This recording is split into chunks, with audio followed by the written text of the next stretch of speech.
Hello everyone, and welcome to another SpyParty Masters Championship competitive cast. I am Corvus Mallory. I'm joined today by our desk analyst Opie Wrights, Hi there, everybody. and joining me in the casting booth is none other than Warning Track. Great to be here. We have got a match today between Lazybear and Miniorek in the Champions Round Robin. That's the upper group there in the tournament layout. Two players who've had tremendous success in their SpyParty career. Lazybear, of course, the SCL6 champion, grandfathered into this competition. And then Miniorek, who has just been on a tear this year. Great success in a bunch of competitions. The highest seed into SMC that qualified based on master rank points. Fourth seed overall. So a tremendous competitor, a tremendous competition. Now, we have the players, we have the draft ready, but before we get into any of that, we're going to talk about these two players, some of their history, and some of what they've seen so far in this tournament, and what the stakes are for this match. And to break all of that down for us, we have Opie Wrights, who's going to take us through these players and give us a little context. So Opie Wrights, over to you. Thank you, Corvus. So with Lazybear, we haven't seen a lot of play out of Lazybear recently, and I think it's showing during this event so far. With a 4-12 versus Sauerkraut and a 5-11 scoreline against myself, it's been a bit rough. However, Lazybear is not mathematically eliminated. Does still have a way to get out of groups, but it's going to take a very strong performance today and a little bit of luck. But first of all, I'd like to go over what made Lazybear so strong in his heyday during SCL6 when he did indeed win that event. So we can go into this clip and give you an idea of what's going on here. In this clip, it is the first match against me in SCL6, the regular season. And this is a game where I have completed both bug and transfer cleanly through this game. It is entirely clean. My plan is to finish this contact and go finish these inspects. And we're going to see that Lazybear is going to do something quite impressive here. Takes the shot correctly on the spy despite having missed both bug and transfer in this game. And that was really the big strength of Lazybear's sniper during SCL6. Just seemed to be able to take these shots constantly and never was civ shotting. Always was right about these shots, even though they looked like they really should have been a lot of civ shots when taking these. It was a lot of very behavioral play. I think in this particular game, I asked him about it afterwards, and he said the contact stop talk into the last set of statues, plus there weren't really any other characters being active. I decided to take the shot. And it's something that's very, very impressive. And he did against everyone, including the SCL6 runner-up Warning Track, who is also on this cast. So we're both very aware of how scary Lazybear's sniper can be when he's on point.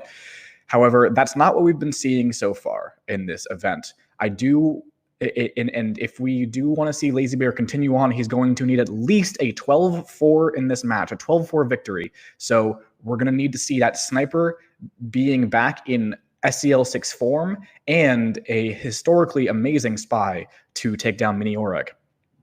On the other hand, Miniorek has had a great year, has been playing in a lot of events, and mix and match, first place, second place against Nebula, who is also in SMC and is doing very well, 3-0 to the other group. So, taking second place against Nebula is not not something to be denigrated here. And for Miniorek's side, 12-4 is also an important scoreline for him, as because of how strongly Sauerkraut managed to beat Lazybear, Miniorek does need to take 12-4 to guarantee a berth out of groups.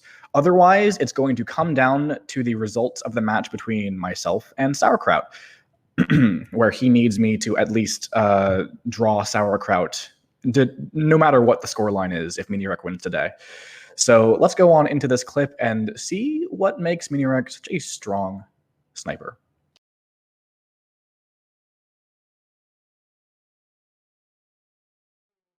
In this game, who is not low lit right now, one of two right now, and they were in real conversation for a real. Is Nebula going to time out as a low light? I think he is. Oh, wait, no. We are going to gonna try go to for do the a bug. last second. I don't know if we're going to hit it in time. We hit it, and Miniorek sees it. And that is from the aforementioned Summer Cup finals against Nebula. And in that game, you can see that Nebula was a low light for a Purloin and had Prince and only just unable to find a contact because the double agent was not being kind.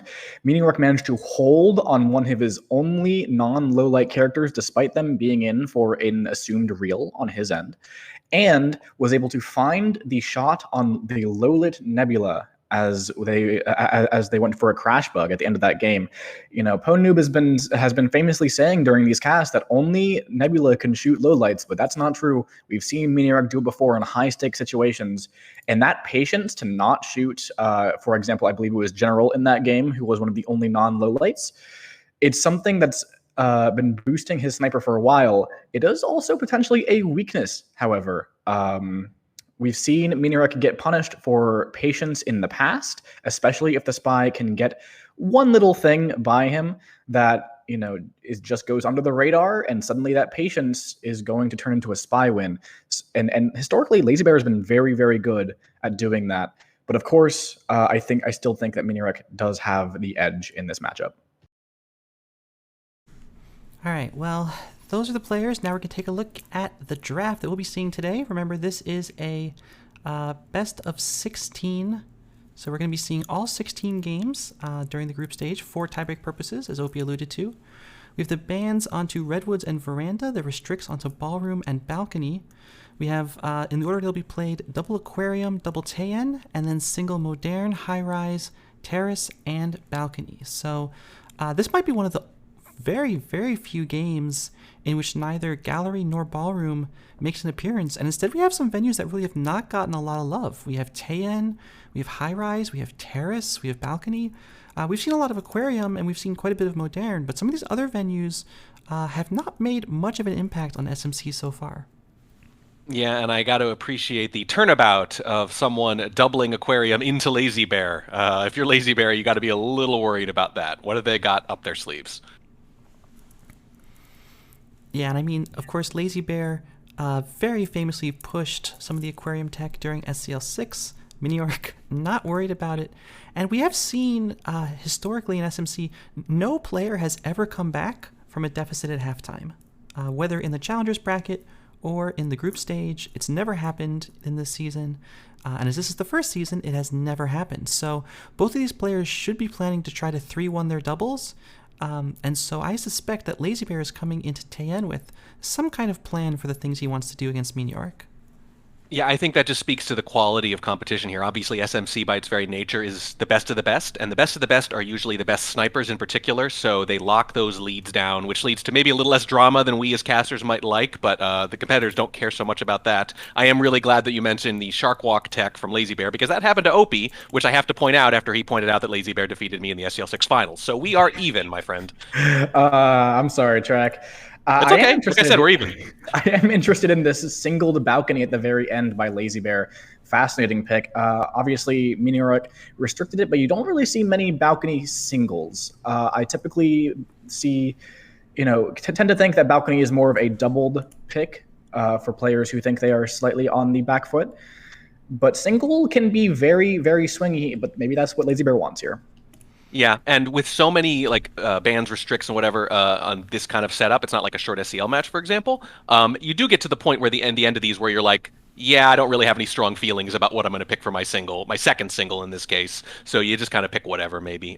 There just aren't that many options available sometimes. I will point out with this draft, in part due to some of the changes that have been made to the setups for SMC, due to how dominant snipers are at the elite level, none of these venues that have been picked here have a spy win rate below 40% so far in the tournament. The only ones that do are, of course, Library and Veranda, both well under 20. We'll not be seeing them here. So actually, I would not be surprised, especially on the Lazybear side, whose spy is legendary, to see some spy wins squeak through on this setup. Tayen certainly allows it. Aquarium famously allows it. High Rise I think Modern and Terrace will be a little bit tougher, but I would not be surprised to see some sweeps on some of these singles as we come up towards the end of the match. But speaking of the match, it's time to get into it. So Opie writes, we are going to keep you on for one last thing, and that is, of course, our predictions for the match. Cannot go into the match without putting something on the line, and according to the overlay, it looks like I will start. I have been a big Lazybear supporter through SMC. I think I predicted him as winning both, at least the match against Sauerkraut. I think in this case, though, Miniorek is just so hot right now in terms of his play and the year that he's had. Some of the other players in this group, Opie writes, a little bit vulnerable maybe at the end of the season. Sauerkraut, no big premier wins on his plates. The last time we saw a really big result was in Summer Cup 2 years ago from him. So I think here it's going to have to be, for me, a prediction on Miniorek, and I'll give the score 10-6. You completely stole my thunder. That's exactly the outcome I was going to predict at the exact score. And it's a combination of things. This is kind of the standard prediction choice we've had in almost every one of these matches, which has been legacy success versus who's playing more and winning more right now. And I think we've seen, at least recently, at least with this format, maybe a few other considerations go into that it's almost always been the hot player, especially when the legacy is like a year or two in the past, right? That's a big difference. And Lazy would not be the first champion to maybe take it a little easy after winning a championship. Well earned. I think there's a reason it's hard to repeat in professional sports in any capacity. It's because this takes a lot of dedication, a lot of commitment, a lot of fire, and which is not to say Lazy doesn't have those things, but can you be as hungry as someone who's still up and coming, who's still on the way up and hasn't reached the mountaintop? It's very hard, and we've seen that in the results so far. So I'm going to go with you 10-6 to Mini.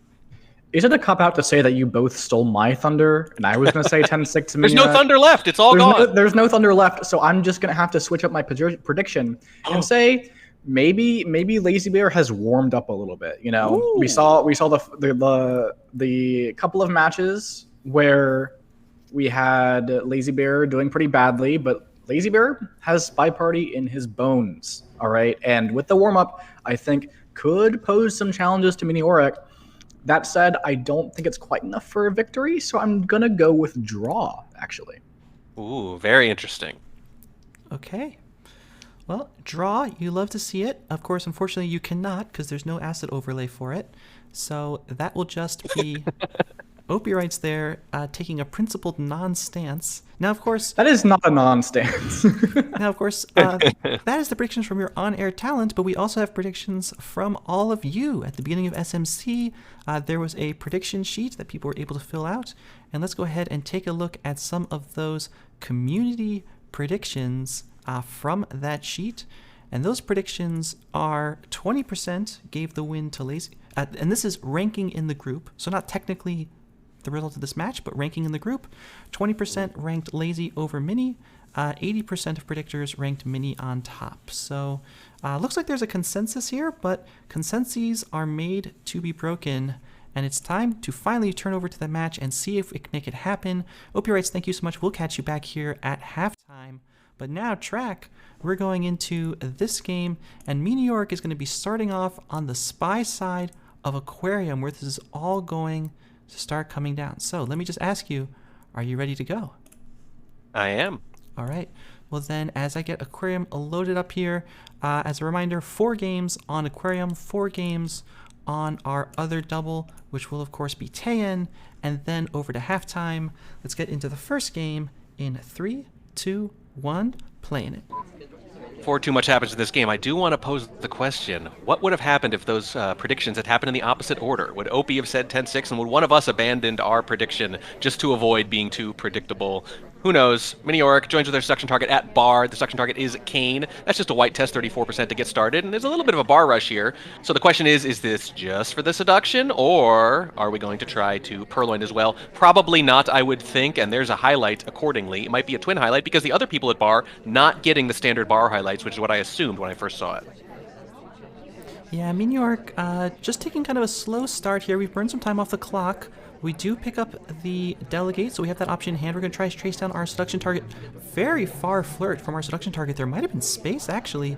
But the double agent is here as well, so we have options for what we want to do in this conversation. Yeah, and there is another white test. It's only going to get us to 51%, so we're going to need a green to 3-flirt it. But I can understand after kind of aggressively chasing your seduction target down in the beginning like that you might not want to risk it. And given that highlight, that might have been a wise choice. Hard to say what that highlight was for. We've got a couple candidates. Twin highlight, maybe just didn't like the pathing, maybe saw the take control, maybe thought it was a flirt. But if they did, if it's that last explanation, then a little distance from your seduction target early in the game is all right. And on Aquarium, it's still a pretty mission-dense setup here, too. So I don't think you're going to have too much problem completing this flirt either. We are going to sit here, keep sipping that drink. The shark is going to go by us right here, but I don't think we have any ways to exploit it, at least not yet. All right, well, 2.5 minutes left on the clock. Miniorek not really moving, going to try to timer flirt this out. Delegate timer will expire, so nothing happening there. Ambassador's putting himself in a little bit of danger walking around, but no shark cover really for it. So now here comes the shark cover. Lazybear is going to have to guard it pretty carefully. Meanwhile, we do finish our flirt. Ambassador's probably pretty in the clear at that point, so no concern. A couple people going to statues, but overall a pretty condensed party. You might even start thinking about taking some kind of contact, but Miniorek decides, yes, we're going to move conversations, join the double agent, wait for a good opportunity to take this contact with 2 minutes left on the clock. Yeah, I think taking a fake there would have been pretty good. The SDA now goes to statues and kind of bounces off of them and comes right back. I think delivering the briefcase, it looks like, yeah, that would have been a very good time for a fake, just because when you see that many people in conversations on Aquarium, even if you weren't really planning, even if you don't have a specific reason, I think you can justify taking a fake there just because. Here's the contact. It's another white test. All 3 flirts have been white too, by the way, so we're 0 for 4 on action tests so far. We are behind the shark when it goes off, though, but here comes several lowlights, but boy, pretty good for Aquarium. A highlight goes on to green dress, I think, if I don't miss my guess there. That might have pre-existed the contact, though. I'm not sure. But we are still one of only 3 highlights here, and that is counterbalanced a little bit by the fact that we only gave up 3 lowlights on that. And then that, in turn, is counterbalanced again with the fact that we have a little over a minute left and still not even our second mission done. But there are a lot of ways to finish with multiple missions in the waning seconds. The problem is Lazybear is going to have a quick trigger finger, I would think, if anyone approaches those mission sites late. We're going to kind of bounce off nothing in particular with this path. I'm not sure what the goal was there. We're shark walking. It's a little bit exposed, and I'm not sure why we're going for the bug. It takes. We're visible behind shark. We're trying to make it all the way to bookcase. That has to be something that Lazybear is aware was possible, but a very weird path from Miniorek, and we have now a bug in pocket. The question is, do we have time? It doesn't matter. Lazybear's aware. Lazybear takes the shot, not fooled, and Lazybear picks up the first game. Shot in the saddle shoes. It's a very strange decision because it's not the final mission. It's not even particularly close. It's not even like you're going to dump the book right afterwards. So it's a strange path that I'm not sure was timed properly right. And the fact that they were highlit means you could see that hairstyle glowing from behind the shark. So it was easier to notice than usual. That's actually a big part of the shark walk, I think, is not having that highlight, because otherwise you need to get it just so. Maybe this works if they're finishing up missions, but as a third mission, not even, because technically Seduce required 1 more. As a second mission, I'm kind of not sure what it was. It might be one of those things where you have a plan going into this game and it never lines up, and then you just sort of do it anyway. And when you force that kind of game plan, when the party does not provide you the opportunity, that's the kind of result you usually see. All right, well, that's 1 Aquarium game in the books, but now Miniorek's going to have to face down Lazybear's spy on Aquarium, and that should make any player just a little bit nervous. Let's see how Lazybear handles it in 3, 2, 1, playing it. Yep, Lazybear playing as Leopard, a long competitive history, a noteworthy history on Aquarium in particular, as our analyst well knows, as everyone well knows at this point. There's a green test for Lazybear and immediately leaves right afterwards, so much better result with the action tests early on here. 1 for 1 as opposed to 0 for 4 in the previous match, and you can definitely see that might have had something to do kind of with that shark walk bug. If the flirt is finished much sooner, maybe you have a better chance to exploit the timing of the shark in a way that works a little better so that you're actually finishing at the end. Maybe it doesn't change the result, but maybe it gets you a lot closer. You still like to see that process over results mentality. We have joined with our with the double agent here, and people are trickling back into conversation, and if we get 1 or 2 more, nope, 2 leave as I say that, so it's probably not going to be such a great time for our contact, but we might take it anyway if 1 or 2 return. Coming up on 3 minutes 10 on the clock. We do have that first flirt, but that's about it at this point. Now, Lazybear, of course, one of the things that has been mentioned about Lazybear in the past is his love of dealing with sniper attention, right? Being aware of what might be happening in the sniper's mind at any particular moment and trying to exploit it. We do pick up a second green flirt, this one only 98%. But here comes a real contact, and this one's pretty good too. And the end of red. Yeah, it is pretty good for aquarium here. Let's see. There's one. There's, I think, Pencil Stash might have been out, but Lazy is not confident, and I'm definitely a fan of not taking lowlights you're not confident in. We do have 5 lowlights total, though, which is significant paring down relative to mission progress. This is actually incredibly similar to where Miniorek was in the previous game, but with an extra minute and 20 on it. It was just contact done and seduce most of the way done. It's 98% instead of 85 or 84, I think it was 84, but there's no real difference because either way the worst flirt is going to get you there. And we are, I think, going to hang around, hope Teal here does not leave, and try to finish the flirt. Double Agent leaves the conversation, but the seduction target stays and will take that trade, and that's going to get us to 2 missions with 2 minutes left and a million different ways to complete. One of those, of course, is Purloin, and we are headed to the bar. Miniorek does take a low light onto Salmon, probably just for not having done anything all game, although we were almost in a similar spot until we went to bar. Come back into this middle conversation. No, we're going to walk right past, join down here. There's not really shark cover for a delegate, but we do join next to an SDA, so if we're planning, well, I don't know what we could be planning here with 100 seconds left, aside from maybe Lazybear having some shark setup that he's trying to get ready to go, because otherwise, with a drink in hand, time is starting to tick down, and bar has not been busy. Yeah, delegating to a cast member can obviously work very well because very often the sniper kind of subconsciously disregards them, knowing that they can't possibly be about to take on their own, and sometimes they forget about the delegate. But I think they were a little closer to General. They're going to delegate to Duke here instead. I think that's probably taking too long, though. I'm not sure if it's going to actually take in time, but it might be close because there's no one at bar, and he did make a beeline for it. He didn't go to the side or anything like that, so this could be close. Few more seconds. We gulp our drink. Here it comes. We're picking up a statue. As the Purloin, does it go off or not? We're swapping at the same time, and the Purloin at exactly the same moment, and we're in mission win countdown just like that. Visible. Miniorek, considering the shot, takes it. Wow. I think that's such a good example of exactly what we were talking about here, of Lazybear just trying to exploit sniper attention. I mean, you see this Purloin come off on the sniper side, and you're thinking, well, I have to figure out what's going on with this Purloin, and that's the exact moment that we're swapping, and maybe that's enough for the sniper to be so focused on the Purloin to not be aware of the potential swap. Miniorek does find it with just seconds left to spare, and that is going to be a sniper split for the first pair of games on Aquarium. Yeah, and that swap went off exactly 1 second in the timeline before the Purloin went off. That is some really nice timing. If you're trying to get them at around the same time, you pretty much nailed it. So you obviously didn't get the win, but you did test Mini early. And if Lazybear's spy is on point like that, maybe their sniper doesn't have to be to make this a competitive match. All right, well, now we have Miniorek on the spy side of Aquarium playing as Wheels. This will be our second Miniorek Aquarium spy game. And let's see what he can make happen, see if he is able to take the 3-1 on his double of Aquarium. In 3, 2, 1, playing it. We are Wheels, not a very popular spy, but there are a couple of venues where it doesn't matter too much on balcony or high-rise, and I would say it doesn't matter nearly as much on Aquarium either, for that matter, especially because so many bugs happen behind the shark where it doesn't matter if you kind of slam into a crowd of people. We do kind of chase our seduction target to a window, but they are already walking away from us. Are we going to try to time out instead so this isn't a wasted trip? I'm not sure that we are. No, we're not, but we are going to try to join with them right afterwards, maybe, except that the ambassador's on the other side. We're just going to take advantage of it. We're going to bug, and that looks like a weird little path, and Miniorek can see the wheels underneath the shark, and that is deeply suspicious. Yeah, I love the idea there. It's very inventive, but I'm just not sure that that was clean from the sniper side. No, I'm not. I think Lazybear probably caught it. I think it was a reasonable kind of play because you only had a second or two to decide whether or not to do it. I don't think it was planned exactly because the ambassador kind of rocked up to near the seduction target. I think the plan was just to make a beeline and get that early flirt in, but when the ambassador goes up, you realize I'm going to be suspected anyway. The shark is there. Might have been planned, might have not, but either way, I don't think we got away with it clean. Lazybear, very willing to credit those kinds of bugs. Believe you me, I remember in some key moments, you can get a very good bug. Some would say even a perfect bug by Lazybear, but the circumstances will cause them to potentially shoot if you do the kinds of things a spy would do if they'd gotten that bug off. So if we just try to complete standard with soft tails, for example, I could absolutely see Lazybear shooting at the end of the game here, but still watching Ambassador, which shows that they are definitely not sure that that bug took. Yeah, and this is exactly what we saw in the highlight clip as well, right? Like, you get these clean hardtails through, but still, if you act like a spy, Lazybear might just shoot you.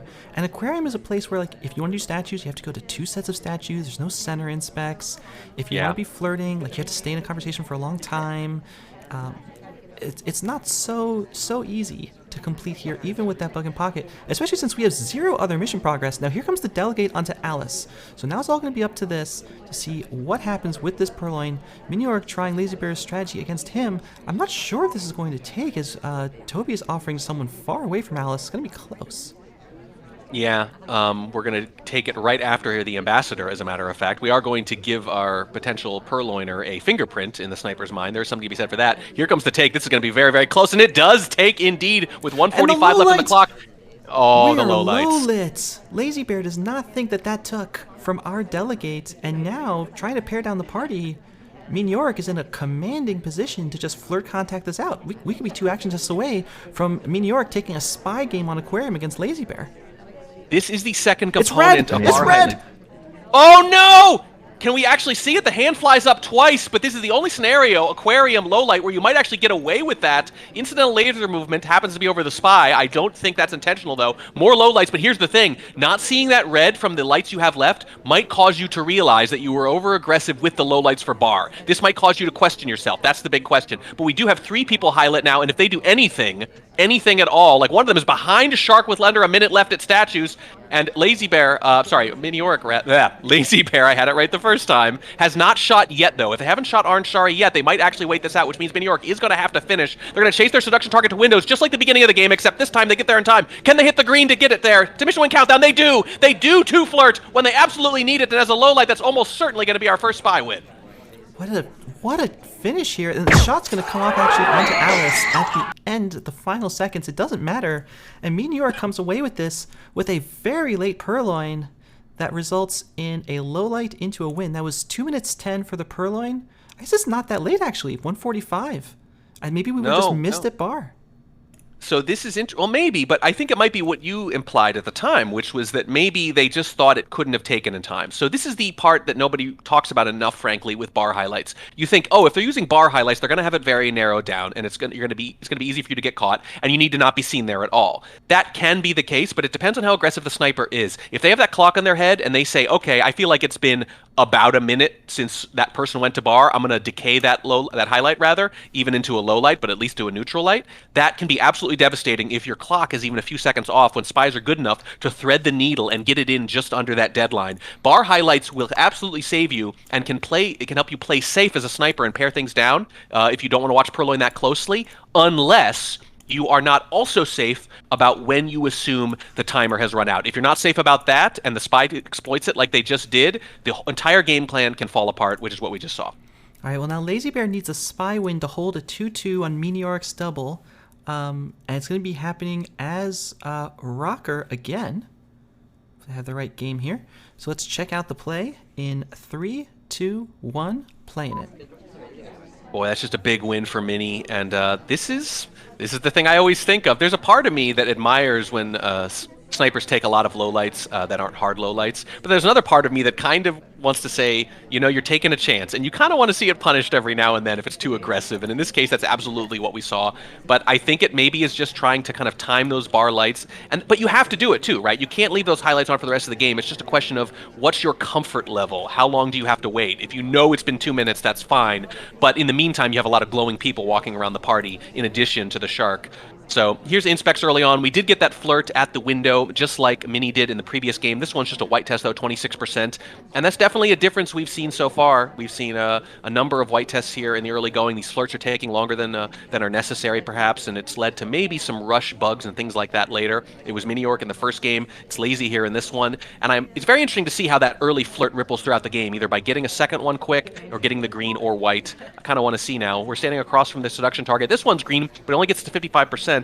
And this is kind of a mirror of what we saw earlier, right? That weak early flirt, or rather an early flirt followed by standing across from our seduction target for the second one. Yeah, and so now, I mean, both of these players I think have had very slow starts on Aquarium. We have not seen anything explosive out of them. I'm interested to see if that's going to set the tone for the entire game. You know, we have Taeyeon, another place where you often see slow starts. Modern, another place where you see slow starts. And the end of red. And really, all of these games, as we see a split out of Lazybear, are places where we could see that. Yeah, absolutely right. I mean, we've seen a lot of activity in short bursts, just not at the beginning of games. We haven't seen chaos bugs or anything like that. An ambassador walks right up next to us with the shark coming to us. So on one hand, you're going to be suspected, but the sniper's also got to be thinking to themselves, I saw for a fact that this was not planned. I saw for a fact that the ambassador arrived just as the shark came over. So that would just be dumb luck if that is a bug. And if that's the case, you're way less likely, I think, as a sniper to credit that. Yeah, and that's something that Lazybear is going to be aware of. Lazybear is in the sniper's head at this point, there's no question about it, and is aware that, okay, that bug is probably not something that someone is so suspicious about. Now, it could just be that it was just seen anyways and given that credit anyways. Lazybear bounces off this briefcase, but I think Lazybear at this point is going to try to just do one of those soft tail finishes that we talked about potentially being so deadly for Mini in the last game. I think you should. I think, obviously, these snipers are good enough to credit bugs and potentially shoot you for the soft tail finish, but you have to also think the sniper's good enough to realize that you got lucky, and they're way less likely to take that difficult soft tail plus assumed bug shot when the ambassador handed it to you like that, because no spy can plan that, no spy can expect it. They can just jump on the opportunity when they get it. Lazybear has, but I would absolutely try to finish this way. Obviously, with the inspects already done, that's what we're committed to. This could be a very important action test coming up, though. If we don't hit the green, suddenly there is a chance that we're going to have to chase them all over the venue, and that is how you throw away a game like this. Coming up on 1 minute on the clock, and we are not heading into that conversation. We go into this empty one, and an STA joins us, so we're going to be stuck here for a while. The clock is going to continue to come down. Lazybear decides just to keep moving anyways, not willing to spend the time. We come right next to our selection target, and now it's all about this action test, and if we don't hit just like the last game.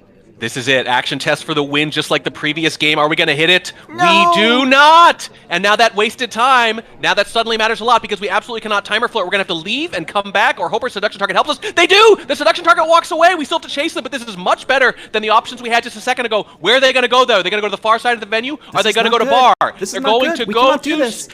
No! Statues! We're not even going to make it in time! There's nothing we can do! I don't think it's too... It might be too late. Statue pad. How are we supposed to do this? There's no room. Oh no, we have to cram our way in. We're going to be the third wheel here of these back statues. It's so close. Is it going to take? It does. We walk away right afterwards and we're not even a highlight. Oh my god, I think this is going to work. 5 seconds left and Lazybear with the equalizer. How does he do it? How does he pull out that game? There was no chance we get that flirt. No chance. Waited just long enough. I mean, obviously it happened with 7 seconds left, but forcing your way onto that pad, it would be so easy to bounce off. We got the luck, first of all, with the seduction target leaving, but then I think the seduction target, I think we have to agree, that's literally the single worst place on the venue they could have gone. It's so bad. I mean, really, just a big favor from the seduction target standing far into that pad. You can see it there a little bit, because if she stands any further back, I don't think we can get that flirt. Exactly right. And then you're trying to squeeze onto the other one, maybe, hope that one of them leaves you some kind of room, and if you bounce off in the waning seconds of that game, that's going to be a big problem. That is an absolutely huge win for Lazybear. The sniper has maybe not looked as sharp as it can be at times, although, as Opie alluded to, when Lazybear sniper is at their best, it almost seems like this weird little dice roll kind of thing where skill meets luck and they just seem unbeatable because every difficult shot happens to be the right one. But it doesn't have to be, again, if the spy can play like this. That's kind of the thing, is that we just assume Miniorek sniper is going to be dominant, and that's a reasonable assumption. And the question is just going to be, can Lazybear kind of keep up that crazy run we saw in SCL6? Turns out, maybe neither is true. Maybe it can just be a lot of spy wins, even though both snipers can be so good. All right, well, that means Aquarium is a 2-2 split, and we're going into Lazybear's double of Taeyen. So suddenly it's all to play for. And Miniorek is going to have to start off on the spy side playing as Irish. Lazybear on the sniper in 3, 2, 1, playing it. Wow, just you keep thinking that this is going to be the pull-away game. Miniorek gets that spy win, and maybe it's going to be the only spy win of the whole set or something crazy like that, or maybe Lazy won't get any because that's very plausible in this format at this level. And then Lazy answers right back, and it's all knotted up, which not a super surprising thing on Aquarium if you'd been asked to predict it before the game started, but with Miniorek up 2-1, it sure looked like they were going to get that 3-1 advantage that you talked about, Corvus, because again, to repeat what you said, no one in any SMC match so far here has lost after leading at halftime. The snipers are good, they tend to lock it down, and that would have been that would have gone a really long way towards securing that first half advantage. Instead, we're all knotted up. Miniorek, by the way, early inspects in Taeyen, no early flirt this time, which is very unusual, I would say, for Taeyen. We are going to join this conversation here with the suspected double agent, which is Smallman, so we do get to low light Smallman, and there's another highlight from statues. All statues exposed, by the way, with the Shoji setup, which is generally something snipers prefer, all else being equal. I think this is a really good start for Miniorek. I mean, first of all, we have the flirt, we have the center. We had the center inspects, I thought, but it's only actually 2 inspects complete. Maybe one of them was blocked, if I remember correctly. But this highlight is rough. Now, the good news is there's a bunch of people highlight because there have been a bunch of statues, and we take the bug! We take the bug, and it's going to be behind a lot of cover here.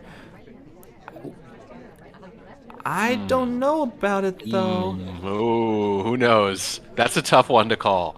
Genuinely can't tell how suspicious we are for that one. And that's pretty standard with all these occlusion venues, right? The bug comes off, no one gets shot right away, but if it's early in the game, we as casters just kind of end up, and viewers too, of course, just kind of end up guessing. Are they waiting for confirmation, or did they not see it? Or are they going to credit it? Are they going to credit it and forget at the end of the game when they've credited 3 other people? These are the kind of questions you have to ask yourself on Taeyeon. Yeah, I think it's very significant also that that's Taeyeon, because, I mean, we talked about Lazybear's sniper style, we've talked about it so many times now, like, being willing to just credit some of those things and then shoot you for your spy-like behavior. Taeyeon is a place where that is very, very important, because by the end of the game, after 3 minutes, 5 people on this map are going to have bug credit. It's just going to happen. But meanwhile, exactly. We're going to books, we were one of the first statue visitors, I mean, we have to be one of the top suspects after that briefcase return. Yeah, and the bug credit thing is just a big part of it. We mentioned, like you said, Lazy being really good at that at times in the past, but you also wonder, again, how much is skill and how much is luck, because it's hard to be confident about that. It's a very brittle way of playing. When it goes well, you just seem absolutely unbeatable, but it can turn on a dime, and suddenly you start guessing wrong, and then you start second-guessing yourself after guessing wrong, and the triple guessing, and so on and so forth, and it can fall apart very, very quickly. I don't think it's a sustainable strategy unless you are just playing absolutely out of your mind, and sometimes I just think it's noise. So I think bug crediting strats, as necessary as they are very brittle, involve a little bit of luck, involve a little bit of intuition, and it's kind of hard to draw a line between the two. By the way, there's only 30 seconds left, and even though this is maybe the most mission-dense venue in the game, except for Ballroom, I would put these 1 and 2 in some order, it's still going to be a little hard to finish here. You need Inspect, Seduce, and what else? You could swap, I suppose, but you haven't even contacted yet. You're gulping your drink. There's 15 seconds. I think you're just hoping for a shot. I don't know what we're going to do here. Even if it's a green, we're just waiting too late into this game, I think. Seduce? Purloin? Are we going to... a green Purloin? Are we going to contact right afterwards? We are going to... Oh my goodness, it's a red test! It's a red test! It's sort of on screen, but the spy runs out of time anyway, and it was indeed just a little too late. The red stops the banana bread. Look at this. Banana bread uttered at 0.5 and does not take. If that were a green, it would have. I think it's 0.6 that you need, and that would have hung the clock. Now, I think hanging the clock here against Lazybear is a recipe for still losing this game. We were offering to the Smallman SDA, who did reject, so it doesn't help our chain at all. But Lazybear able to hold on that Taeyeon game despite perhaps that bug credit. Yeah, I think so. I think we waited too long there. It might have been an interesting challenge for Lazy if they'd done that a few seconds earlier, but leaving like that after a reject and then a contact and then overtime beeps or a hanging clock or whatever, boy, I gotta imagine Lazy's usually gonna suss that out. So I think you're right. I don't think it was going to change the outcome, but it's still not a great sign, obviously, to be kind of having that time pressure. I think we clearly just waited about 10 or 15 seconds too long. Yeah, and I just want to point out, I mean, we saw in the SMC player profile stream of Lazybear many, many months ago a highlight clip of him on balcony. I think it might have been against Obi Rights, where there's a Purloin chain that might have included every single person on balcony, pretty much, yes. And just finds the right shot. If you're hanging the clock against Lazybear with a Purloin, I mean, you're not exactly flipping a coin, you're more like rolling a die. I think that's exactly the right analogy. So I don't think this one mattered too much, but if you're evaluating process over results, as you pretty much always should be if you're Mini, you still have to think, okay, maybe I wasn't going to win that game at that point, but I could have made it tougher. I could have upped my chances against Lazybear. And that's what the game's all about at this level. It's not about getting to above 50% as the spy. It's about turning 20% chances of winning into 40% chances and doing that over and over and over again so a few of them get through. All right, well, now Lazybear ahead in the set. 3-2 now on the spy side of Taeyeon, which is his double. So if anything, I'd have to put Lazybear maybe slightly ahead in the set at this point. Taeyeon has been almost a dead 50-50 heat in SMC at this point. Pull up some of these stats here. 44% for the spy. So let's see if Lazybear can sweep a double in 3, 2, 1, playing it.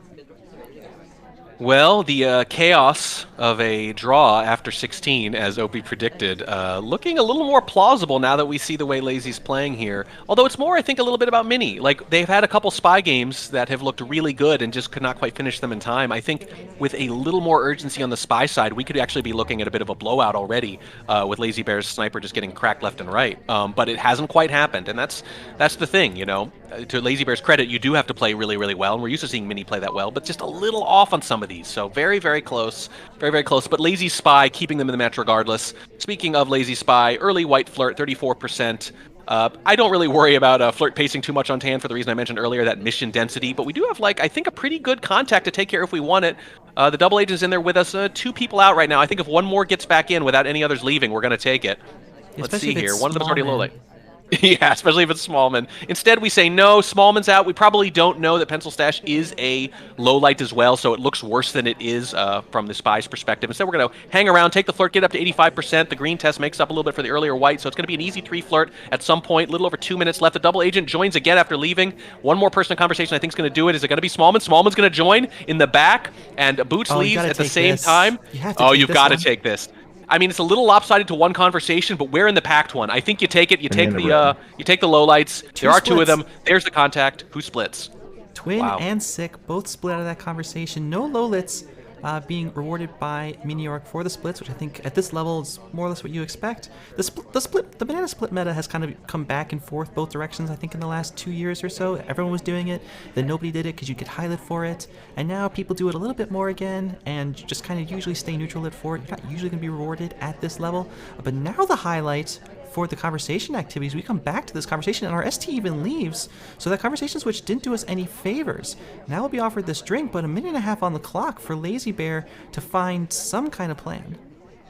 A lot of ways to do it, as the previous game showed us. It wasn't quite in time, but it was very, very close, and we're 1 action test away from at least getting to the hanging clock, so it can happen on Tayan. And I think you're right, the banana split meta is actually, I think, the only perfectly balanced kind of meta in the game, which is to say, I think it will constantly be switching from more suspicious to less suspicious, back and forth forever, just by the very nature of the thing. I think there's a natural equilibrium with the split meta. At least seems that way, because, you know, I've been doing this 8 or 9 years, and it certainly seems like it's never really been solved. It keeps moving, which tells me that it's one of the better balanced mechanics, for lack of a better description. Lazybear still waiting here, waiting for our seduction target to finish with this briefcase so we can finish with our seduction. 45 seconds left on the clock. Still only the 1 mission done. The second is almost a foregone conclusion, but the other 2 are wide, wide open. Plenty of options, maybe too many. Might be choice paralysis. Our seduction target does join across from us. Could not have gone better there. We seduce right afterwards. It's finished. 30 seconds left with 2 missions to go. Seems familiar. Yeah, we joined this conversation. The ambassador's nearby, so the ambassador paths back here. We're absolutely taking this bug. White purloin. White purloin. And here comes the attention deficit. Here it comes. It's not on screen. Yeah, you can't see it. There's the bug. The shot anyways. Oh, on the bug. Maybe on the bug, or maybe we just got a little sliver of the blank tray. It was so quick. If that was actually Mini catching the tray, that's pretty darn impressive. Let's see. Can we see this? You're looking at the replay.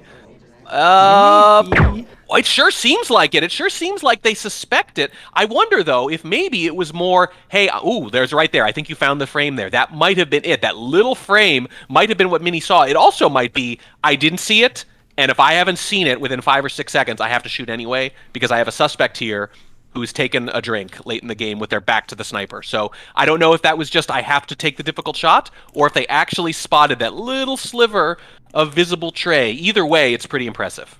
Yeah, now we have got a game in our hands, 3-3, coming into the last 2 games of Lazybear's double of Tayan. So halftime's going to come down to this. We could be looking at a 4-4 or a 5-3. I think it's fair to say in either direction. Miniorek on the spy side playing as general in 3, 2, 1, playing it. This has been a pretty wild match already. Definitely not at all what I expected. I'm happy to admit that already. We're not even at halftime yet, but we are getting close to it, as you said, and historically, maybe a bit of a grandiose word for half an event from SMC so far, but historically, as you said, that halftime score has been perfectly predictive. What that means, if they finish 4-4, maybe it means Opie looks like a genius. We're going to find out pretty soon. There's an early reject from Mini, is not interested in the Rush Purloin. The Double Agent and the Suspected Double Agent are at the same bookshelf. They can't share conversation circles, but they can share bookshelf pads. You don't see it too often, though. Geez. Neither of them right now in conversation. Double Agent joins with the other one, and Star Seduction target's over there, too. So everything we care about right now is pretty much in that other conversation away from us, and we have nothing going on here. Amazingly, the DA and the SDA can even share a statue pad. Of course, Grosh has done a ton of research on that. But we've seen very, very slow games, I think, from both of these players at this point. A lot of leaning into Bug. We've seen a lot of reliance on Bug and a lot of reliance on Purloin. I think the Bug has been more successful, and the Purloin a little bit less at this point, as we do take an innocent drink for Miniorek. Not a lot of highlights in this party. We do have 4 plus Toby, but I think a lot of these are pretty soft highlights at this point. I think so, and that's one thing about these kind of some of the Softail variant venues, the balconies, the high rises, the occlusion venues too. You're going to see a lot of atypical highlights. This ain't Courtyard where you know what the highlights indicate and they're strictly informational, or there's like an obvious choice. You are going to see highlights and lowlights that will get brought back up or shoved back down accordingly. There's a time ad, by the way, There's 2 from time Miniorek. ads. Yeah, let's Two go. time ads, both of them white, I think. Both of them white. Oh boy. Well, that's the kind of thing Lazybear can absolutely notice, but I will say I think they're a little less likely to notice and shoot for time ads than most top snipers, so I don't mind this choice. Yeah, and looking at this, we've spent so much air talking about how slow these players have been playing. So adding another minute and a half to the clock on Taeyan, giving a chance for 6 more people to get bug credit, fingerprint credit, set up a Purloin chain that you like. I mean, given what we've seen so far and how Lazybear has been holding these shots to the very, very end, not wanting to shoot early, I mean, adding time seems like a good idea, and we are not dead for it. Yeah, I like the choice. I like the choice on Taeyan in particular. I like the choice on Taeyan against Lazybear in particular. There's a white contact. This is a reasonably good time. We're going to give up, I think, 1 low light for it. Oh yeah, you'll take that, absolutely. But we have no flirt done too, so obviously we still have plenty of time to do it. We've seen to that with those 2 time ads. But I wonder if the idea is really necessarily to finish. You're probably going to want to make at least enough progress that if a Sib shot does not come off, which is probably the main idea here, just to accumulate those suspects from the party, that if that doesn't happen, you still have some ways of finishing, but that's probably not your first option. And we talked about how low Lazybear's Civ rate was. I mean, a lot of that is just because I don't think Lazybear wants to shoot just because you did a bunch of missions. Like, he wants to have a story about you. But, oh yeah, okay, this all adds up. This is now a reason for me to take a shot.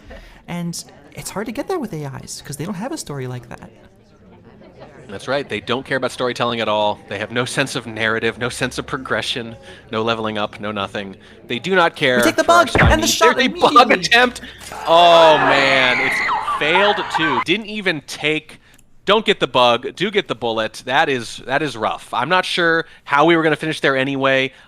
But I do know that you're almost always going to get better bug opportunities on Taeyan. You're at the front conversation circle. You're facing the sniper, and Toby is offering, so you know you have even more reason to be looked at than usual. Yeah, I think this bug is just not going to take. And Miniorek may be thinking, well, the clock's ticking down. He makes some progress somehow. Let me take a risk.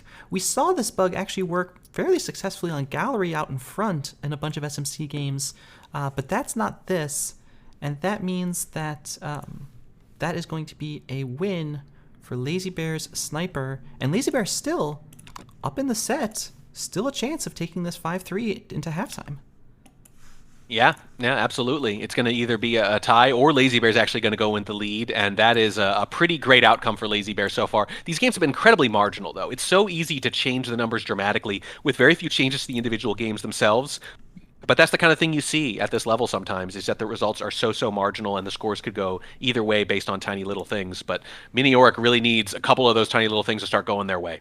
All right, well, Lazybear on the spy side of Taeyan in 3, 2, 1, playing it. Quick time ad? Not going to happen. We just go to Windows. We'll get a chance with Toby, but we're not going to take it. We just joined this conversation. Neither of these players really wanting to come out swinging at the beginning seconds of a game. Yeah, we really haven't seen anything like that. We haven't seen any early green purloins or, white purloins that were supposed to be green. We haven't seen any chaos bugs. We haven't seen anything like that. Both spies content to kind of drag these games out sometimes, a couple times. I think we'd all agree, drag it out a little too much even, not just with time ads, but with rushing late. So definitely been very patient on both sides, which is interesting because both snipers I would describe as pretty patient too. So it's kind of not what I would have thought on paper you'd want to do against those kind of snipers, is to play those patient spy games. But that's what they're doing so far. Fairly active party. We have our selection target over here at Bookcase. We'll be offered a drink in the front conversation. We will go ahead and take it. Both of these players being very respectful, taking innocent drinks on Taeyeon, not wanting to just be constantly rejecting, and a low light onto our select. Hang on, what's happening? Did we just no talk? Boy, you wonder. Either that or we phantom something that happened to work out, but I tend to think that would be too much of a coincidence. We're going to have to check this out, I think, in a minute just to see, but that's the only explanation I'm seeing right now that makes sense other than dumb luck, and I do not want to posit dumb luck. Okay, well now there are two suspects at this party. Now luckily, they're both in for this contact with us, but that doesn't matter. Oh, wow. All right, I don't want to put you on the spot here, but do we have a minute to kind of go back and take a look at this? I don't know what else this could possibly have been. Yeah, let's see here.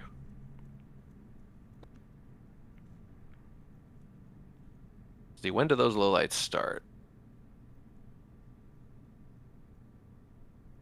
I mean, this is something, when I was prepping the SCL6 finals against Lazy, I definitely noticed that their etiquette is fine. You know, it's good for a player. Oh, we did. Yeah. Maybe. It was a very long pause. Well, so right, you're taking the drink at the same time, so it's possible that because of the drink take, it wasn't a violation, but it's more likely to read as one in the sniper's mind because of that. Because there's only two people, they're both very visible, so you're way more likely to notice. You add in the drink take, and maybe it was right on the edge, therefore. So, hard to say, right? Might have been an element of luck, but also an element of catching it. But when I was prepping SCL6 finals, this is something I noticed, is that Lazy had a couple things where they'd ignored Toby multiple times, which doesn't sound like a big deal across, many, many games, but for a top player, it's very unusual.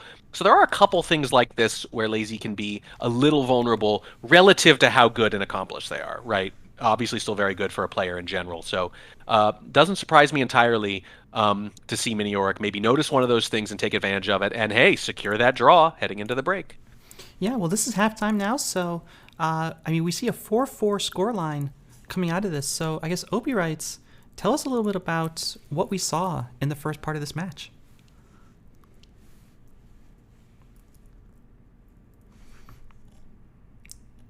Opie writes, can we get you back with us here?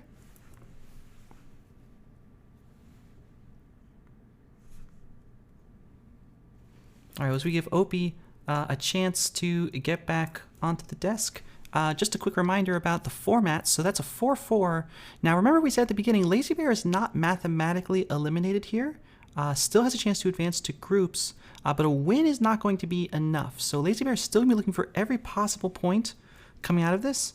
Miniorek is much more close to securing something, but still going to be in tiebreak scenarios with Opie rights potentially, depending on how the rest of these games go. Now, there's the head-to-head, so the head-to-head is going to make that tiebreak a lot less likely unless we get into some kind of horrible triangle scenario, I think it's fair to say. But as we work through the rest of the set, keep in mind that these players are playing not just for the win, although the win is very important as there's prize money even for third in groups, but there's also the chance to pick up possibly an exit out of groups with enough game wins. So lots and lots to play for. But Opie, why don't you talk about the play that we saw in the first half of the match? Yeah, sorry about that delay, folks.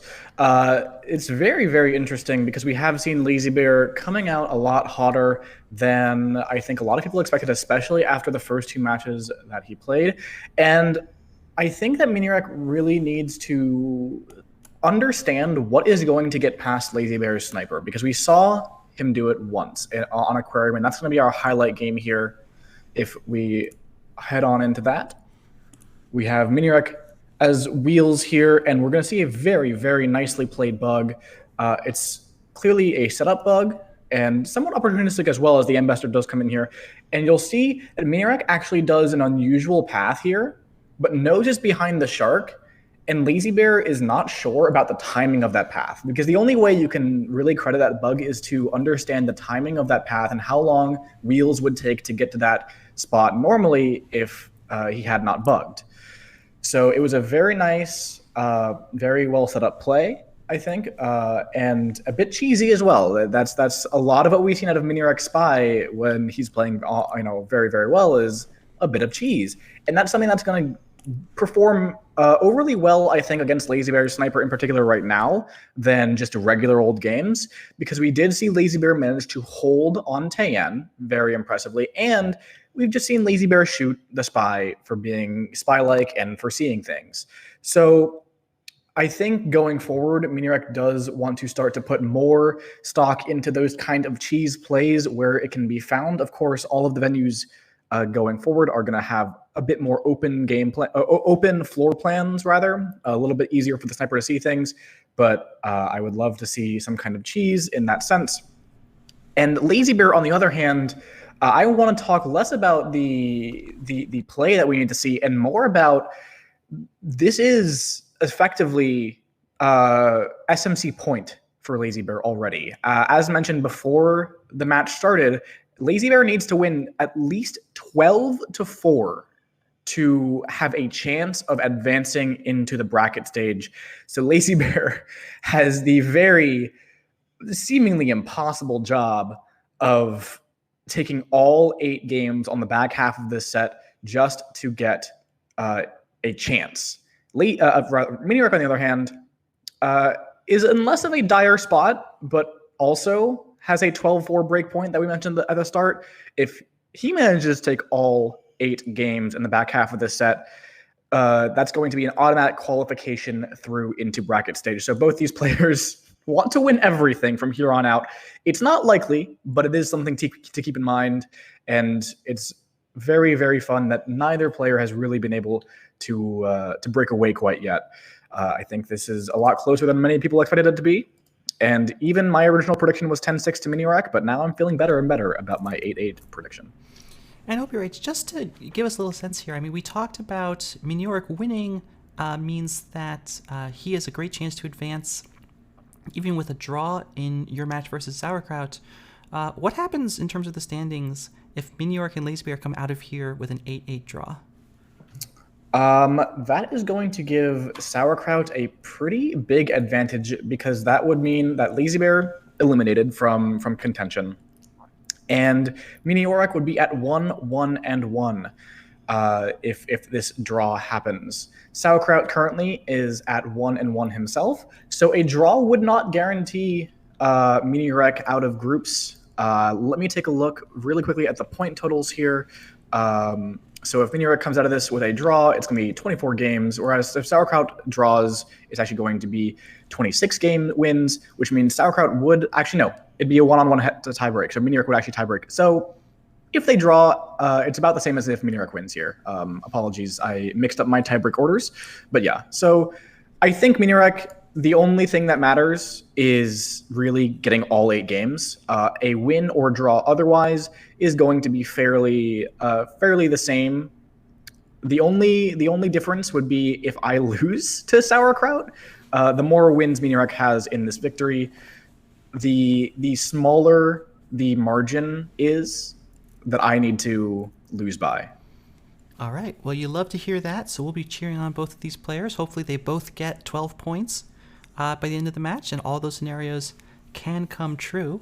But it's time for us to actually go and take a look and see what happens. Thank you, Opie. We'll see you back here at the end of the match. But for now, it's time to get into the bottom 8, and it will be starting off with Miniorek on the Spy side, playing as Teal on Modern. Warning track, you ready to go? I am. All right, let's get the game started in 3, 2, 1, playing it. One thing I'm not ready for, and I don't think you are either, Corvus, with your workload, is how you would score a dual 12-4 win in both directions, as interesting as it would otherwise be. We do join with our seduction target early in this Modern game. We kind of bounced off a few other party goers, but they're going to forgive us. It's a green test, by the way, 51%, and this is a big enough venue. I kind of laughed off the white versus green flirt in the beginning of some of those other games. Tan doesn't matter very much, for example, but I would say it absolutely matters on Modern. Yeah, I'm inclined to agree. I mean, the venue is so big, and we've seen both of these players playing so slow. I think it's fair to say that if you can two-flirt your way through something, we saw it on Aquarium, was very, very important. Yes. You know, that's going to make a big impact, I think it's fair to say, on how you play the rest of the game. Yeah, and that was a two flirt in the waning seconds of that game, an action test for the win, and Miniorek hit it. And yep, the size of the venue matters a lot. Dear God, please help me. The venue is so big and my spy is so small, and we're going to chase all the way out to the front of the venue. This is a pretty aggressive flirt right here with 3 minutes left already. We're going to try to get this done in 2, and we are not going to. It's going to be the white test, 85%. That sad, sad number we see so often. Yeah, and this flirt chase, I mean, Miniorek invested, first of all, a lot of time into it, coming all the way out here. 3 minutes now on the modern 4 of 8 clock as we head into bar. So we're investing a lot of time into some of these missions, going to bar from all the way out at front windows, going to front windows from all the way from inside conversation. We are not taking advantage of mission density, and it's just an innocent reject, actually. Yeah, we're wasting a lot of time here. Now, I say wasting. That implies that every spy wants to get to mission win countdown. That's not necessarily the case. Obviously, it could be strategic procrastination, perhaps. That is definitely a thing in SpyParty. But the fact that we're going for this statue here to get some inspects in and a highlight with it, a rote statue highlight with it, suggests otherwise, at least. I think this is one of those things where when you respect the other snipers so much, you end up spacing things out quite a bit to make sure that you don't look too suspicious. You don't want to get shot for bouncing around from mission site to mission site. But if you end up running out of time and doing something suspicious at the end anyway, you haven't done anything less suspicious. You've just moved the suspicious thing from the middle or beginning of the game to the end where it is more suspicious still. You've basically shown them too much respect, especially on a big venue with a lot to watch. So I think the spies may be being a little too respectful of the snipers. I know that sounds like a weird thing to say, but anyway, flirt most of the way done, inspect most of the way done. Our seduction target standing quite a ways away, however. The double agent is in our conversation, even though it's not a great time to take it. I think we have to anyway, but we don't. Miniorek does not agree. 100 seconds left on the clock, and we're finally about to finish our first mission. Yeah, we have partial progress on inspects, of course, but that's still not that much with 90 seconds left on the clock on modern. There are some things you can do kind of last minute to finish here. We could finish with an inspect swap after we get a contact back there in the back corner. We could try to do some kind of last second microfilm. We could just try to go take the list and see what happens. But none of these things sound like really high value plays. None of them really seem like high value ideas. And we're going to stand right next to the ambassador, and Lazybear is staring at us. Yeah, this isn't great. Now, it could be because the ambassador, as you said, is just right there. It could be that they're looking at us, expecting the contact, waiting to see who talks. The seduction target's there, although we don't know that. Could be a lot of different things, but I think ambassador is probably a reasonable guess. We're going to go and pick up a fingerprintable briefcase right afterwards. 50 seconds left. This is a little late to be possibly getting fingerprints in. The ambassador does pick up a statue, which seems like a way to finish it. Instead, we're going to finish it here at the bookshelf. No! We're going to get both fingerprints at once. No! It's a red test, though, and the ambassador's leaving a print on a statue, but it's the statue set we've already been to, so we can't complete a fingerprint and inspect at the same site. That action test probably sealed our fate. I don't think a sieve shot is coming off. We're going to have to time ad or do something dramatic to make a shot come off. There's only 30 seconds left. We're going to walk away with the book. We have to dump it. It's the only way. We immediately dump it. Are we seen? We dump it and walk away very aggressively. I think we are. No, that is not the double agent. That is the SDA. How do we finish here? It's just like a repeat of that previous game where we barely finished and the other one where we didn't at all. Inspect swap? It has to be inspect swap. It's green. It's green. We're going to hang the clock. There's no way this is going to swap in time. And Lazybear, if we miss that transfer, this is going to be extremely confusing when the clock hangs. Who's going to pick it up? And oh my goodness, with the clock hanging, we almost shoot the twin for going to the fingerprint. Wheels is going to pick up the statue, but we're not watching it. We're not bothering to keep it much. Take the list. It's visible. It's behind the pillar a little bit. Taking the list, and Wheels, do we suss it out? We do! Shot right in the skirt! The sniper's laser flitting back and forth between the swapper and the swapee. Just in time, gets it right, and there's a wasted fingerprint on the docket for good measure. Yeah, I mean, what a finish here. And of course, this safety off, I think, just has to be the overtime shot lineup. And then Lazybear hears that there's no overtime beeps, knows the clock is hung, is not going to take this shot after all. And now is thinking, okay, who could have possibly hung this clock? And, I mean, there's just not that much to watch. So I think maybe that transfer came off completely clean. And if we had just taken that contact earlier, this might have been a mission win. The clock hung and the spy hung out to dry, just like that. And once again, you have to ask yourself, if we do all this a little earlier, does that make the difference? Miniorek is living on the edge clockwise, and I think I would call that Lazybear's strength, is that decision-making in overtime, that decision-making with the clock hang. Listen, every sniper is worse under that pressure compared to how they normally are, but I think Lazy's drop-off from standard sniper play to panicked sniper shot at the end is smaller than most. I'd say they're an unusually cool customer in that regard. So this is not necessarily the sniper I would be trying to do this against, and you can see why in those results. All right, well, Lazybear still alive in this tournament. 4 minutes 15 on the clock for Modern, and let's see what he brings to the table in 3, 2, 1, playing it. As you said, Lazybear needs to run the table here to stay alive, and even that is only to give them a small chance of advancing, so very low odds, but needs to win every remaining game to keep any odds at all.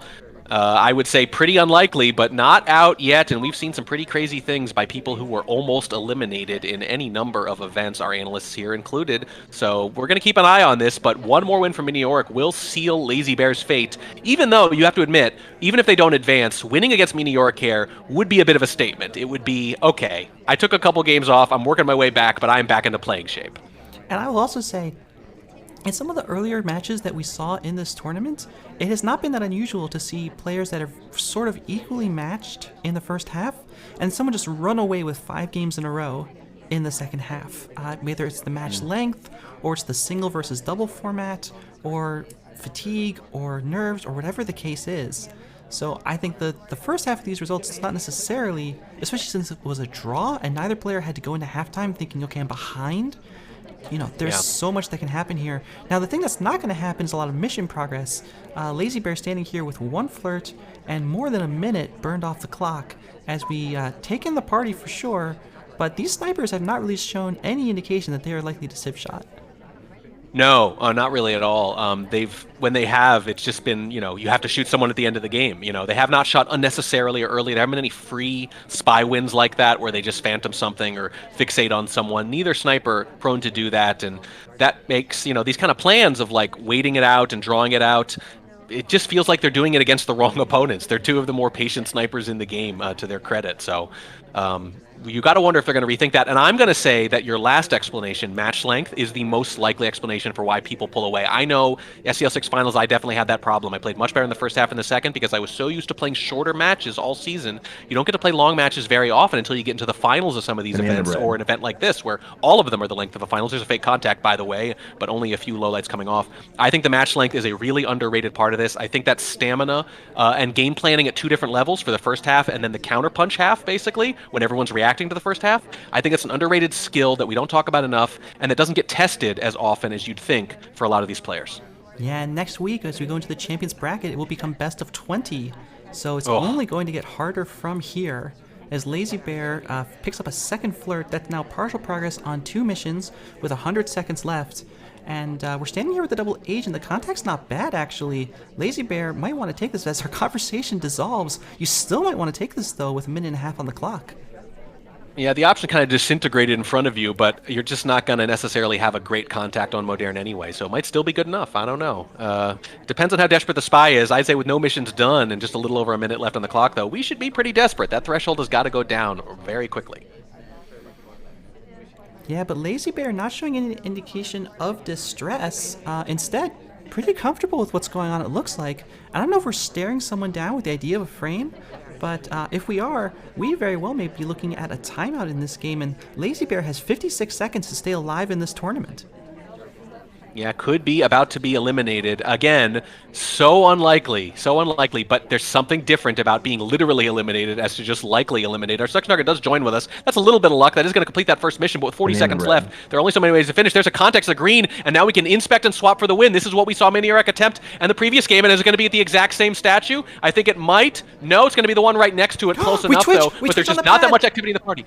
We missed it, and the shot's going to come off. Oh, what a way to go out. What a way to go out. I don't think it was going to matter. When you look at that party, there were a lot of lowlights. There wasn't a lot of activity. The Ambassador wasn't especially vulnerable. I think we were just going to be staring at that anyway, and I don't see how Miniorek misses that shot, but we just made it so much easier for him when we had no more margin left in the SMC. And now, Lazybear, grandfathered into the SMC, officially out of the running.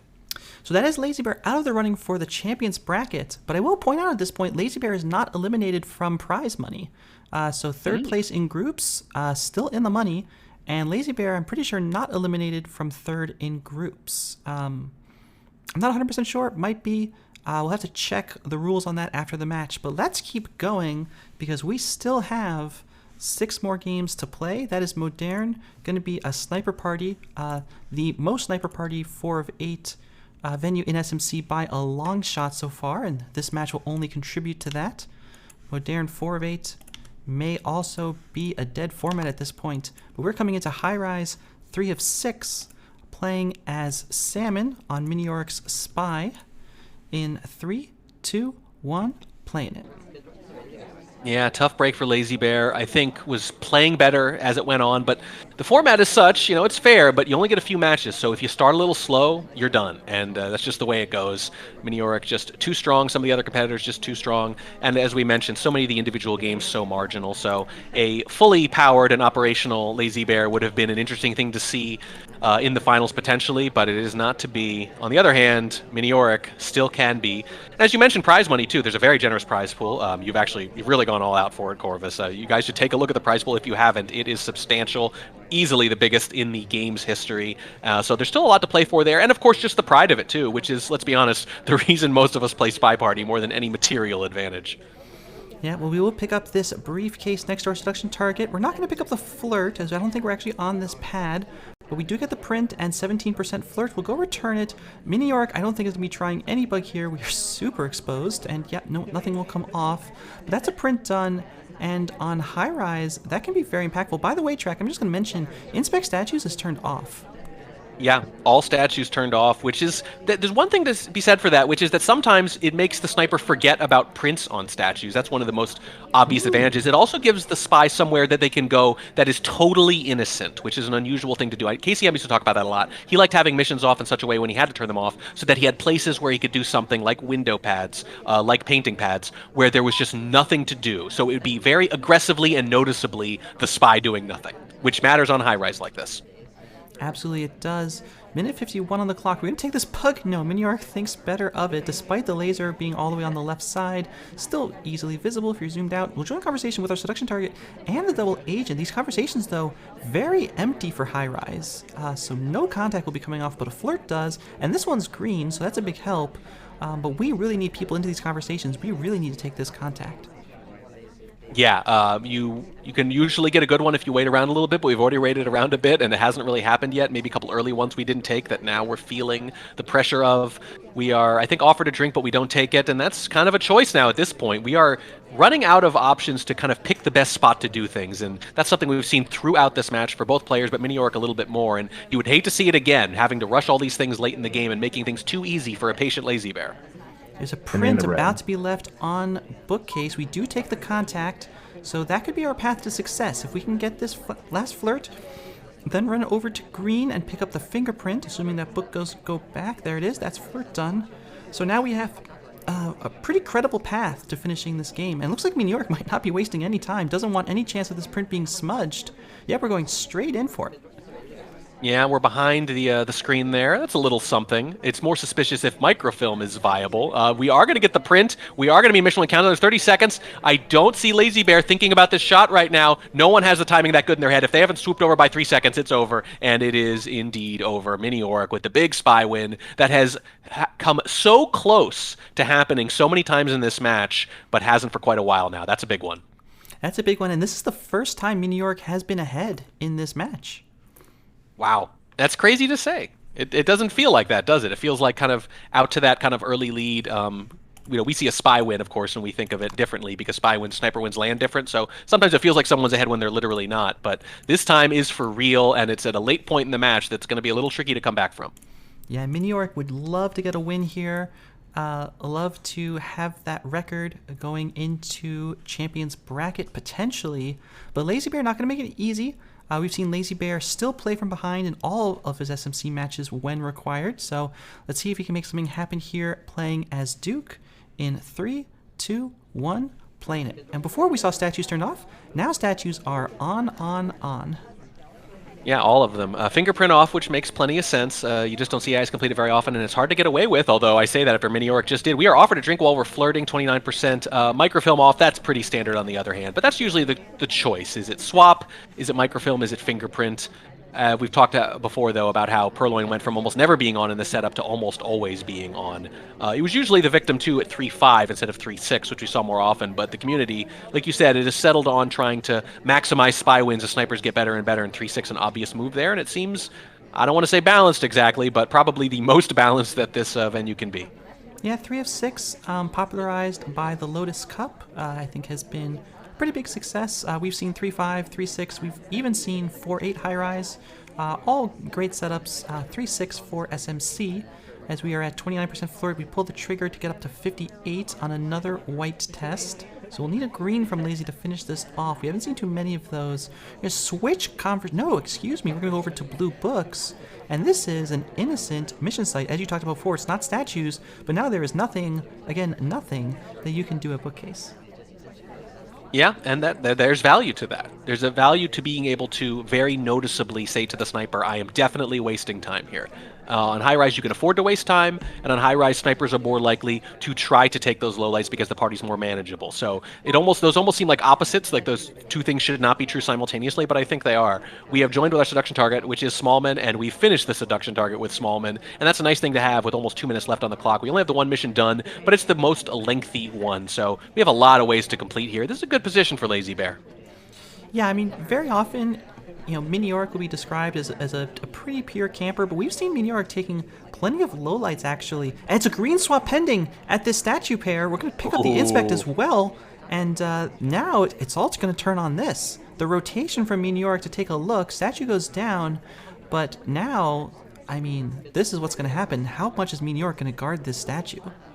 And who's going to pick it up, too? That's going to matter as well. No one's been called over yet. This can be quite a while. That far statue, it can be quite a long time until someone's actually called over. We get low lit, then high lit. Don't worry, just a misclick. Mission win is pending with the inspects done. Here comes Cowboy to take it. And yes, the rotation is going to be everything here. It's not just about getting the swap done. Sometimes it's about making them rotate for the swap while you do something else on the other side. Are we keeping this on screen? We are keeping it on screen. And there's the pop. I got to imagine the shot's coming in 3, 2, 1. There it is. Great guarding of the swap from Miniorek. Yeah, and that is the first time that we've seen a venue not split. Miniorek sweeps Lazybear's pick of high rise and takes a venue lead for the first time in this match from any player. Wow. A lot of firsts here, and this is quite a little turnabout for Miniorek, who was actually trailing there, and I think, is this 3 or 4 games in a row? Something like that. Jeez, nice little run. Yeah, 3 games in a row for Miniorek, and going to be heading into the spy side of Terrace. Not traditionally the easiest place to continue a streak, I think it's probably fair to say, but we have seen now lots of outdoors, right? We were just in high rise, which has its little porch. We're on Terrace now. We're going to be heading into balcony, even modern with the porch outside. So no inside venues after Aquarium. We decided we were done with them, and now it's going to be Terrace 3 of 7. Miniorek playing as Taft in 3, 2, 1, playing it. Spy's all about the fresh air, certainly. Miniorek straight to bar. You wonder why. Maybe just to kind of get in on this rush. And a red dress joins us. Queen on the other side. The double agent as well. I don't know. I think you might as well just take it and say, why not? Either you look like you're wasting time or you've got the delegate, but this is a better opportunity than most on Terrace. And kind of to your point, you said not easy to keep a streak going here as Spy on Terrace. That's true against a good sniper. So I think you kind of lean into the aggression very often. And I often talk about leaning into the 50-50 in particular, which is to say a good sniper is going to be in on that coin flip. It's usually going to be better than a coin flip if they're watching very closely. So if you can get something close to a coin flip for a Spy win, you're absolutely going to take it against someone like Lazybear. Yeah, we have the ambassador at statues, so leaving a print on there, which Miniorek's going to be very aware of. But we also probably know that we're highlight at this point, so we may want to wait for these bar highlights to come down before we try anything too wild. Instead, we'll pick up a flirt at this fairly empty conversation, and a pretty respectful separation means it's only 45%. Yeah, like a Catholic school dance. Just leave that little bit of room for the Holy Spirit, as the nuns used to joke, certainly. And we're taking that to heart with the seduction target. We're only at 45%.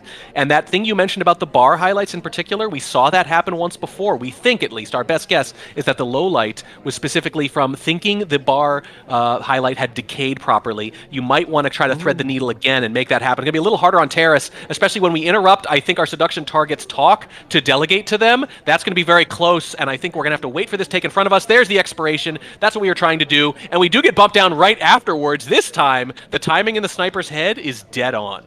Dead on. Very good timing for that neutral light. We actually had a very aggressive delegate into stop talk there. It was kind of exposed, but no indication that Lazy has seen it, and it didn't lead to any mission progress either. So Miniorek, if this seems familiar, that's because it is. We're down to a minute on the clock, and we have no missions complete.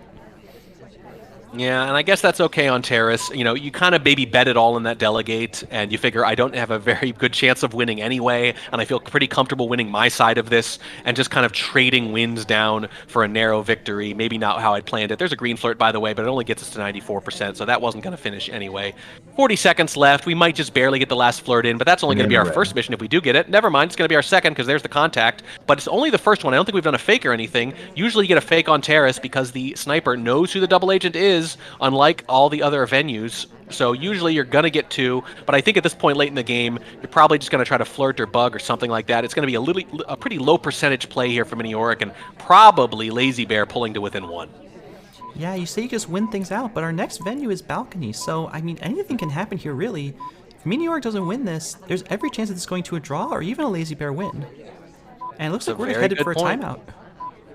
And you hesitate to say the Lazybear. Oh, there's the bug, by the way. The arm is totally visible, and there's plenty of room to shoot. Miniorek goes down as expected. You make a good point about Balcony. We talked earlier about that single Balcony pick. We were scratching our heads a little bit, wondering about the thought process. You don't want to say Lazybear predicted the situation exactly, but given where the score is right now, they're probably pretty happy to have Balcony waiting for them at the end of the match.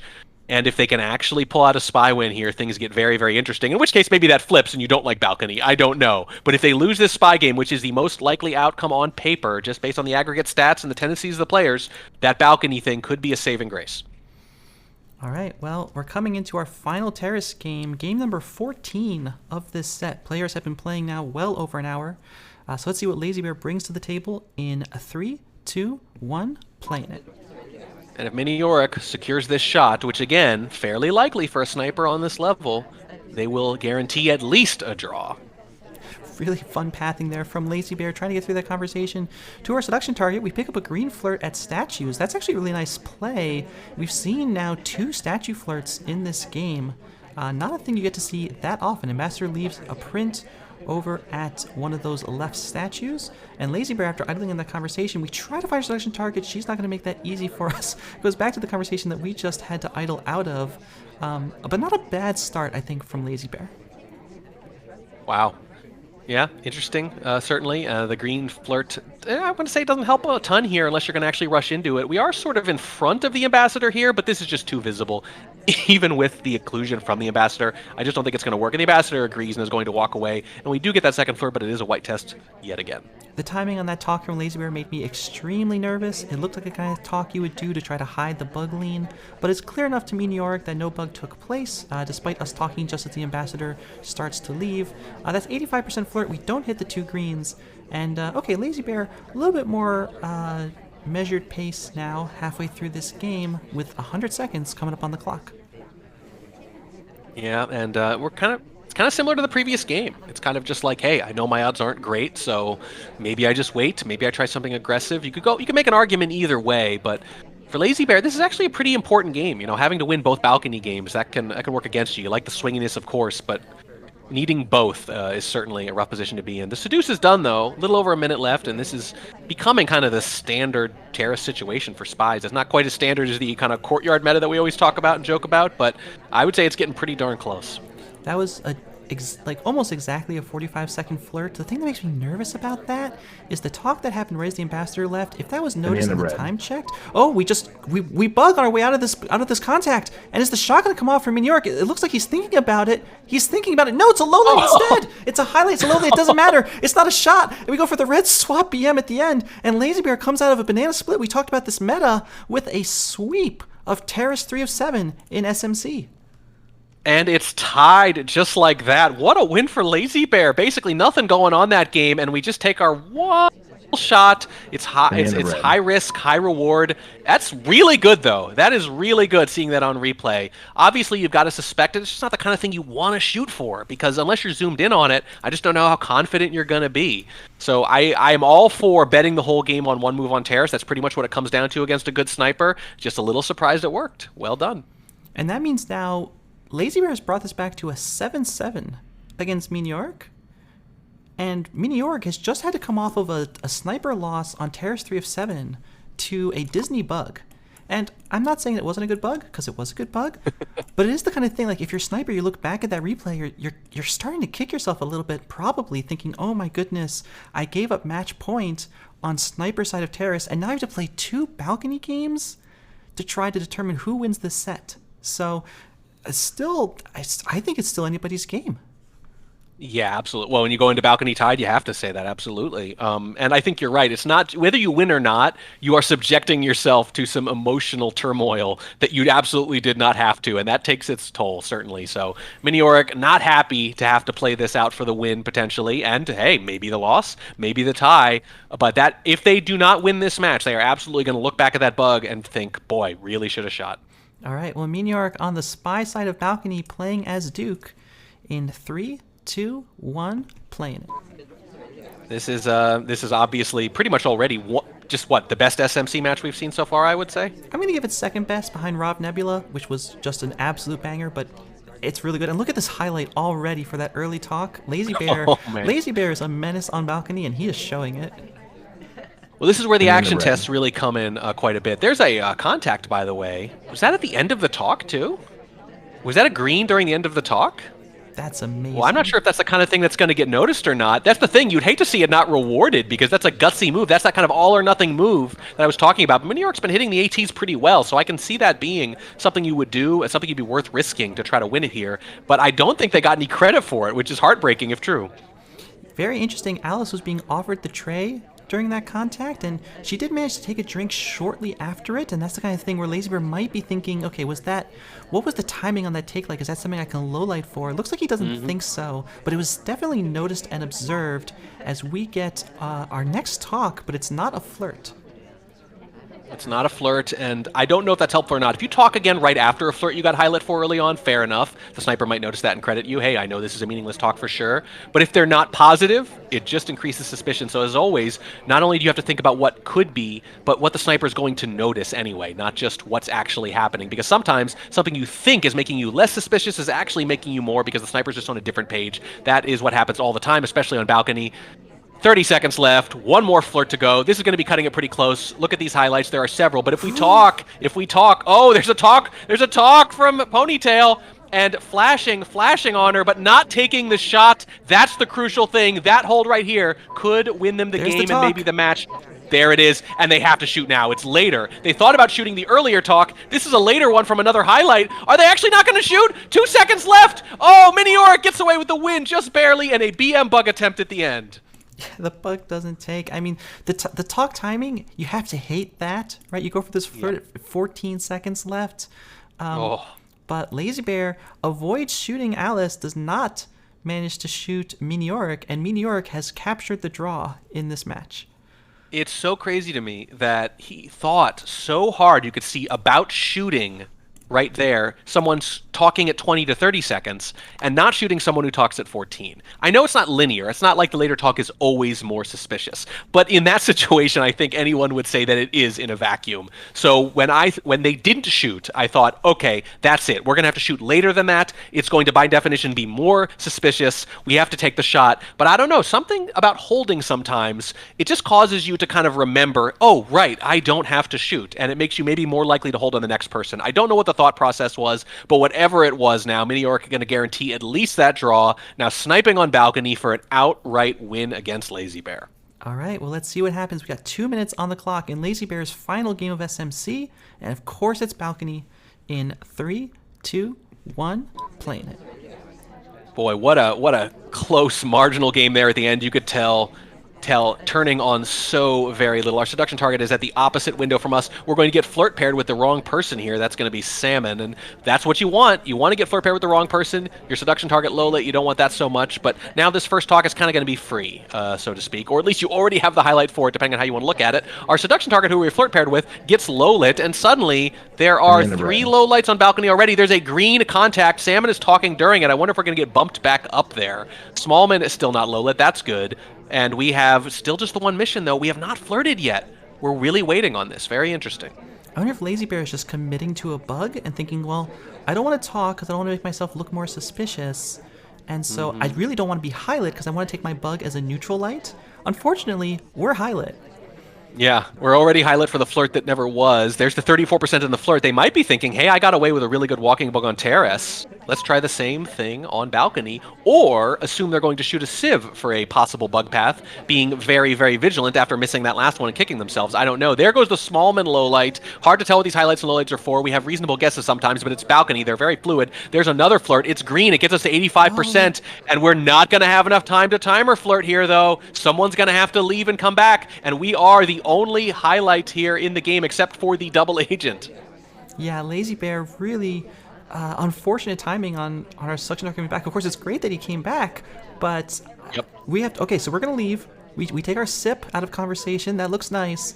But now if we come back to the same place in conversation, or we come back to conversation in quick talk, which is now something we're going to have to do. We only have 15 seconds left, and it's going to be... gives us an opening. We can stand across from our seduction target now, at least. It's going to be overtime, and we're going to be the one talking. Oh, no. It's going to be a shot from New York. There's no way we avoid this. 5 seconds. Do we even push the button? Here comes the... No, we don't! No!